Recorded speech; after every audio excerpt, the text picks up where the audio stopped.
To us here at ITV News, but we understand the police smashed their way into the house last night where they made a grim discovery. The bodies of 4 Asian people. They'd been murdered and it's believed they've been there for some time. This was the scene in Turves Road a little earlier as forensic experts began combing the house for evidence. They are still there, as is our reporter Emma Murphy, who has been following the events so far. Emma, what can you tell us at this stage?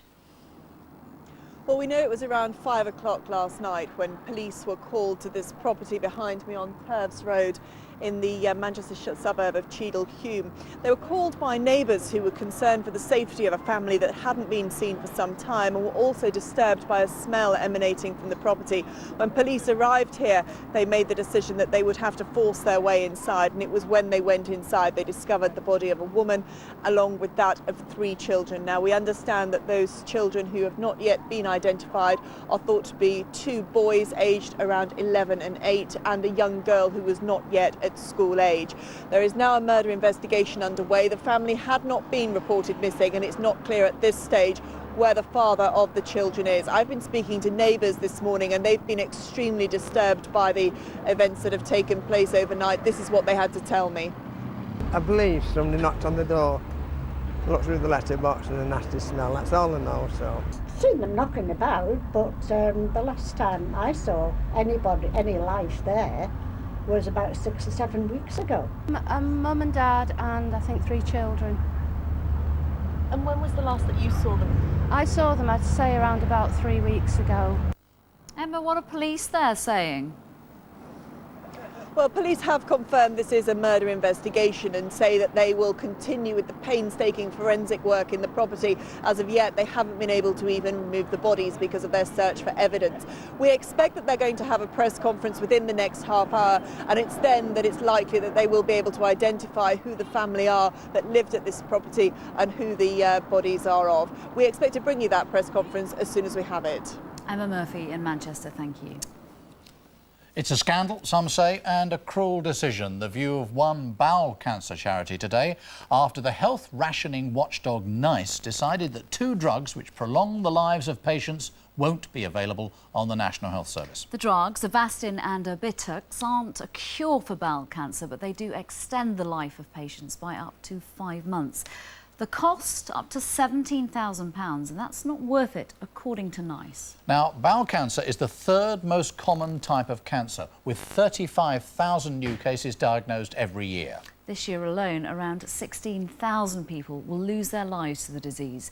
The total life expectancy of patients with bowel cancer is 5 years. Our medical correspondent Sue Saville reports now on the drug ruling. The new drugs are licensed for use across Europe, one Erbitux thanks to a British-led study. But now Britain will be the only EU country denied access to the new treatment. Denying the new drugs to patients is a scandal, say campaigners. These drugs are proven to be effective, readily available in America, Europe and the private setting, and have convincing results in terms of that effectiveness. Today, 44 people will die from bowel cancer. That's the average daily toll of Britain's 2nd biggest cancer killer. 1 in 18 of us will get it. But assessors here at the health watchdog known as NICE say the 2 new drugs are too expensive for the NHS to fund. At £10,000 for an average 4-month course of treatment, the NHS has other priorities.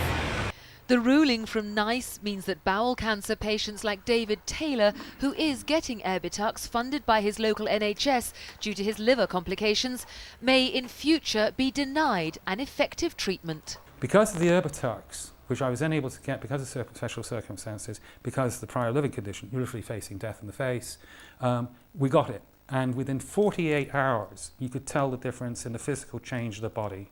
In the 2 months that I've been having it, I'm just shy of having the full 3 months. I'm 2 weeks away from it. I've literally gone back in time 2 years, physically, mentally, well-being-wise, attitude. It's working, it's continuing to work.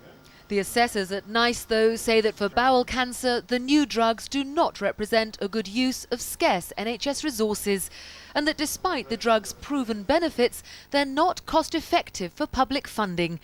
The decision is now open to appeal, with the final ruling due in November. Sue Saville, ITV News. Oh, we're joined now from West London by Lynn Folds-Wood, who survived bowel cancer and is now a leading campaigner on the disease. Lynn, thanks very much for joining us. Well, your reaction to today's development? Well, I think the whole thing's cruel. I had advanced bowel cancer 15 years ago, and I know what it's like to look at your children and wonder if you're going to see them live to grow up. And we're taking far longer than just about anywhere else to reach these decisions. So the drugs are being dangled in front of people. In Wales, they authorised them about 3 months ago, and now they're going to say we take it away from you again. And this is cruel for people who are facing a really uncertain future. Now, I'm also chairman of the European Cancer Patient Coalition, and we believe that actually there needs to be a different system, because you can't have, you either get the drugs at these really expensive rates, sorry I've just lost you, or you get nothing at all. And we believe that what ought to happen is that really good drugs like these ought to come in for a year, maybe 2 years, at a reduced rate and be available to us in the hospital setting with lots of data collected, and we'll learn a lot more about these drugs in use then. It'll be good for the Department of Health, it'll be good for patients, it'll be good for the pharma companies. Are you saying, Lynn, therefore, that prolonging life, of course, is a terrific thing to do, but are you saying there's a chance that these will actually help towards, as in your case, a cure? Well, these are quite exciting drugs, and at the moment all we know is that they prolong life for typically, I think it's an average 5 months. We don't know. We think that maybe one of them can be a very hopeful for the future.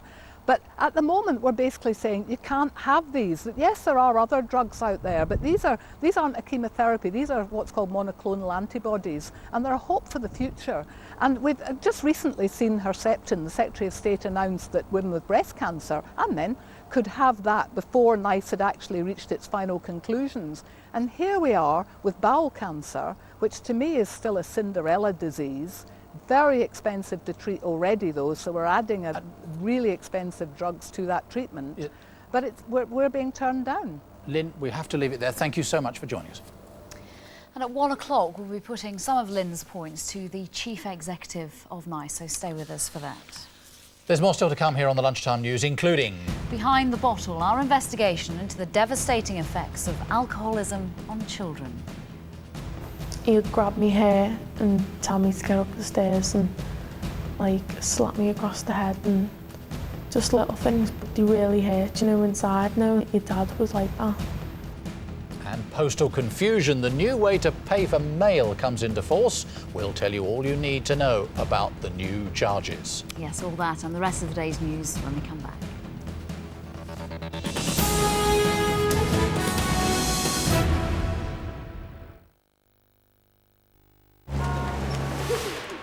The fourth test at the Oval today. Instead, the image of the gentleman's game has been shredded after the Pakistani side were accused of cheating. They then effectively went on strike and refused to play. The Pakistan team insisted this morning they hadn't tampered with the ball and weren't cheating. In a moment, we'll be getting the view from the former England fast bowler Angus Fraser. But first, Sarah Moore reports on the cricket chaos. Now, the umpires It had been in play for 56 overs, used in more than 300 runs. It could have been scuffed by one of the many advertising boards around the Oval, but umpires yesterday said the ball had been illegally tampered with by one of the Pakistan players. The team staged a protest, refusing to play after being called cheats, signalling an end to the final test. The series was awarded to England. I can understand the grievances of the Pakistan side that to be called cheats, and they're not quite sure why, because they didn't feel they were tampering with the ball, and somebody's accused them of that. When that happens, it really the red mist does come down, and you do things you would not normally do. They should have been leaving their hotel today for the final day of the test. Instead, they're off to the Oval to pick up their belongings. It was an unprecedented move to forfeit the game, something they've woken up this morning feeling deeply sorry about. I think we just had to accept it. They made their protests purely from the team's angle. I think we felt that could have all been handled slightly better right from the word go. But we apologise to the British public for there being no cricket. We were prepared to play. The Pakistan team left the Oval to return to their hotel. They've been charged under the Code of Conduct for changing the condition of the match ball. They're now waiting to see if they face further disciplinary action from the ICC. It's the first time in 129 years and more than 1,800 matches that a test has been forfeited. Sarah Moore, ITV News. Well, I'm joined now from the Oval by the former England bowler Angus Fraser. Angus, thank you for joining us. Now then, one thing I don't understand about this whole saga is apparently the ball itself, those umpires never really got a good look at it, did they? And surely if it had been whacked around for 56 overs, it could have all sorts of problems with it. It can, I say, the umpires, although they're used to what they're looking for, and there are times when a certain type of swing takes place that they may become wary that something untoward is taking place. They're then got to make a judgment. The phenomenon called reverse swing, which is shrouded in controversy, even though it was used by England with great success last summer, it can be achieved through either natural or slightly devious means, and it involves obviously the cricket ball deteriorating at a certain rate in hard, dry conditions. On wickets like concrete, it can happen naturally, but on other surfaces, a little helpful fingernail here or there, as you can see here, by just scratching on a mark and creating a rough, sort of chamois leather type appearance on one side of the cricket ball, can help reverse swing. And the umpires on this occasion feel that took place. They haven't got any evidence to back that up. What do you suspect, though, Angus? What do you think has happened here? It's difficult to know. I mean, we haven't really heard from the umpires yet, so we're not sure whether Darryl Hare, who seems to be the umpire at the centre of this, has seen something taking place, or that he's just grabbed hold of the cricket ball and not like the look of it and made a decision. Hopefully that information will come out in the future, but to suddenly sort of change the cricket ball to award England 5 runs and to allow the England players to pick up the ball says that in his mind the ball had been tampered with and that Pakistan had done something illegal. Well, Angus Fraser at the Oval, thank you. Next this lunchtime, they live in homes where their parents are often too drunk to look after them, suffering because of the bottle. Today, alcohol charities urge the government to launch a national inquiry into this hidden problem. It's estimated that 1 in 11 children, or 1.3 million, have parents with drinking problems. It affects 5 times as many children as those parents with a drug addiction, and yet in comparison very little is done about it. And the effects are long-term. Children often end up with low self-esteem, anxiety, depression and problems with their relationships later in life. Well, our social affairs correspondent Helen Wright has the first in our special series, Behind the Bottle, where she talks to one girl about the pain of growing up with a parent who abuses alcohol. When he would wake up, it would be bad-tempered. When he starts drinking during the day, it's like a few hours just before he tips over the scale that he'll be nice. But it makes you feel sad that he has to be drunk to be a nice person. I don't think I'll ever put alcohol before my children. I know how it feels to be left out and to be second best. She paints a bleak picture of a father who rarely praised her, rarely showed affection, didn't buy her birthday cards. Annabelle, as we'll call her, was 6 when she realised drink was a problem for her dad. We've disguised her voice so she could tell me about the pain of growing up with alcohol abuse. He'd grab me hair and tell me to get up the stairs and slap me across the head, and just little things, but they really hurt, inside. Knowing your dad was like that, I just knew what to do really at a young age, that I just kept keeping out of his way and trying to avoid him when he was really drunk. When you looked at your friends' lives, how did it make you feel about the situation you were in? I wanted someone else to be my dad. I liked being around my friends' dads because they were nice. They took them places and bought them birthday cards and said they loved them. I've never had anything like that off my dad. Do you ever remember him showing you any love or affection? There was the odd kiss. If you wanted a kiss, it would be a good night kiss because he'd be happy to get rid of you.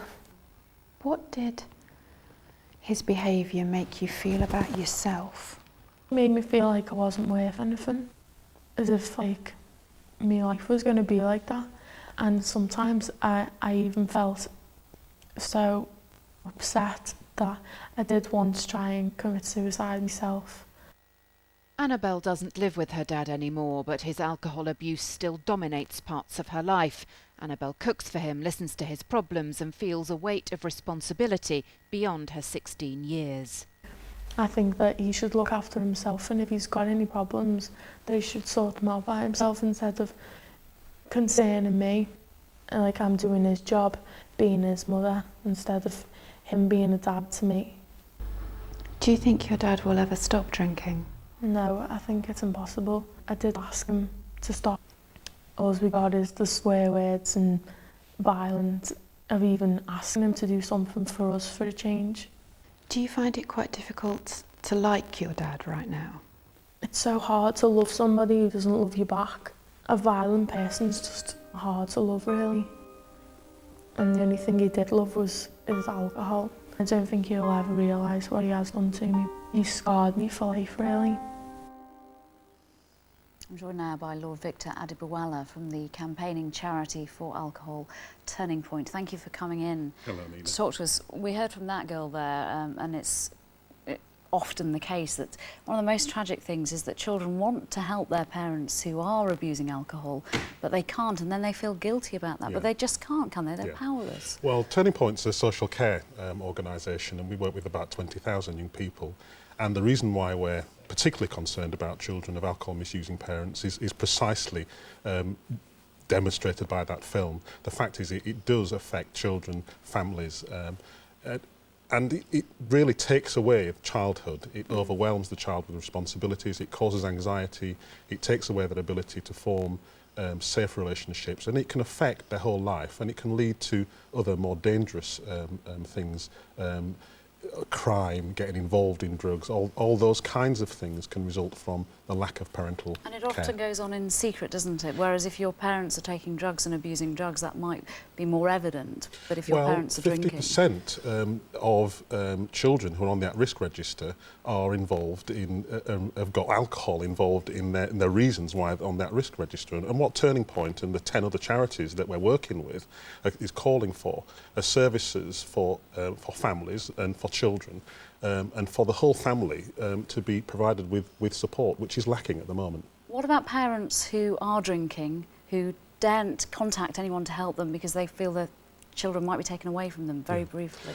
Well, I mean, part of the problem is the lack of confidential services out there. If people are watching this now and concerned about their drinking, I would ask them to go to Turning Point's website, www.turning-point.co.uk, where we'll provide them with as much information as is available about the services that are out there. But the point is there just isn't enough. OK, Lord Adibawala, many thanks for coming in to talk to us. And if you have any experiences you want to share with us, then we would like to hear from you. You can email your stories to Behind the Bottle. That's all one word there, behindthebottle@itv.com. behindthebottle@itv.com. Or if you want any help or advice about alcoholism, then you can find it on our website. That's at itv.com/news. We're going to take a short break now, but coming up next. Sipping champagne, the man who says he was with John Bennett Ramsey when she died returns to America. And coast to coast, we hear from Jane Tomlinson as she begins the final leg of her epic journey. That's all in a couple of moments, so don't go away.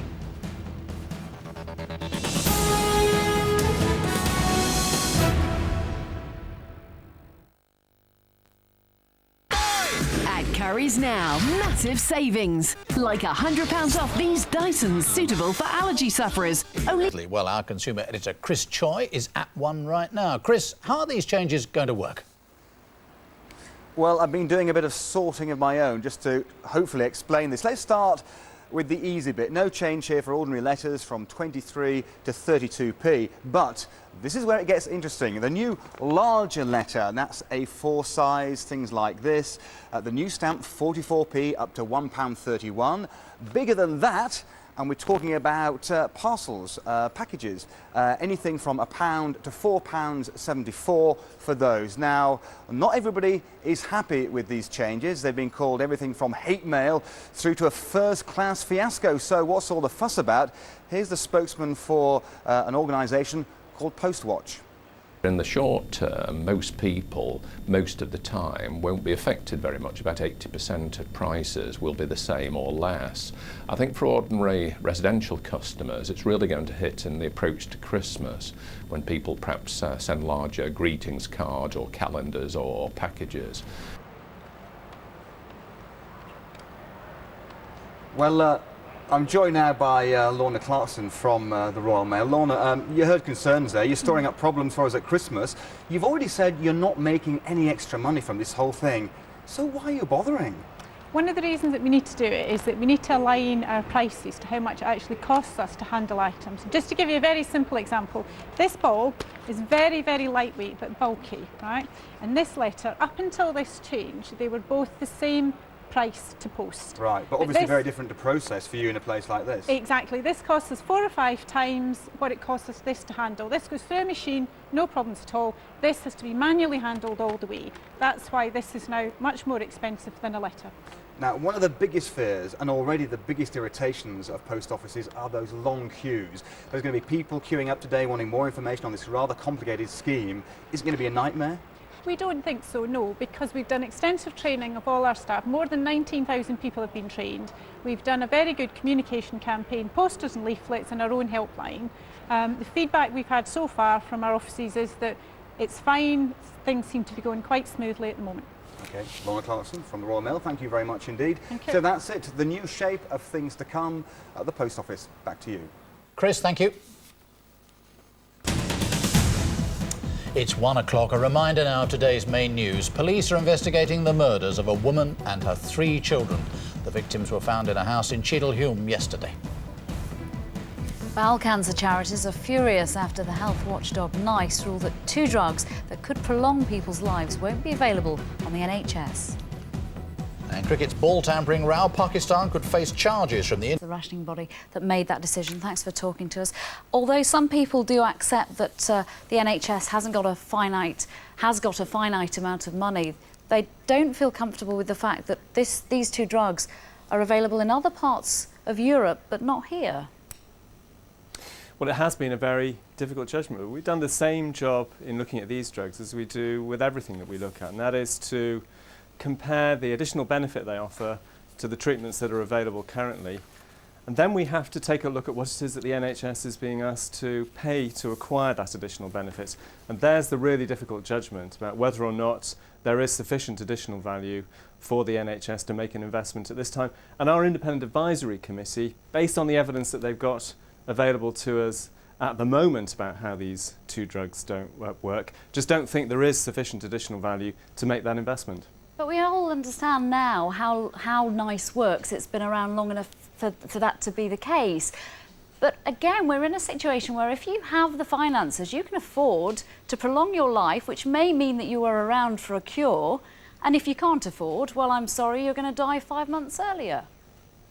Well, our job is to advise the NHS on how to use the money that's available to the healthcare system in the UK, as opposed to what people might otherwise do with the money that they have available to them. Isn't it time then for a complete radical rethink of how the NHS is funded? Because this isn't a situation anyone is comfortable with, surely.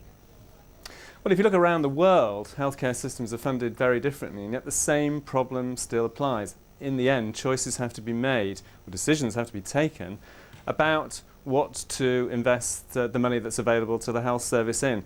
In some ways, it doesn't matter how much money is available. In the end, there'll always be limitations on what the service can do based on careful judgments about the effectiveness of what's available. And I'm afraid that's what we have to do at the moment in the NHS. OK, Andrew Dillon from NICE, thank you for talking to us. Time for another short break now, but when we come back... The cancer sufferer Jane Tomlinson updates us on her epic cycling trip across America, the highs and lows of... with her murder. John Carr sipped champagne and seemed calm and relaxed during the 15-hour flight. Serious doubts, though, are already emerging about his confession that he was with the 6-year-old when she died. Paul Fitzgerald has the latest on the investigation gripping America. A calm-looking John Mark Carr arriving back in the US last night to be handed over to the Los Angeles County Sheriff's Department. The American schoolteacher suspected of killing child beauty queen JonBenet Ramsey was arrested last week in Bangkok on suspicion of first-degree murder, kidnapping and child sexual assault. He told reporters he'd been with the 6-year-old when she died. Accustomed by now, it seems, to being in the eye of the media storm, the 41-year-old was taken from a Bangkok police station to the airport, from where he flew for 15 hours business class, accompanied by US Marshals. I feel like he is our guest, but we don't know what the past he did, but he like the other guests. Okay, what's your name? Are you Kathy Ramsey? I'm the mother. Oh my God! This is a case that has obsessed America, but the trail had eventually grown cold, until now. But the investigation's outcome still remains uncertain. Some of Carr's statements contradict details of the crime, and his ex-wife has insisted he was with her in Alabama for the entire Christmas period of 1996, when the little girl died. JonBenet's father is urging caution. I don't think it's proper that we speculate or discuss the case. I think it's important that justice be allowed to run its course and do its job. John Mark Carr will now be detained pending an extradition hearing. He'll then be taken to Boulder, Colorado, where JonBenet was murdered. The question now, will he be charged? Paul Fitzgerald, ITV News. Since she began her journey more than 6 weeks ago, we've been following the progress of terminal cancer.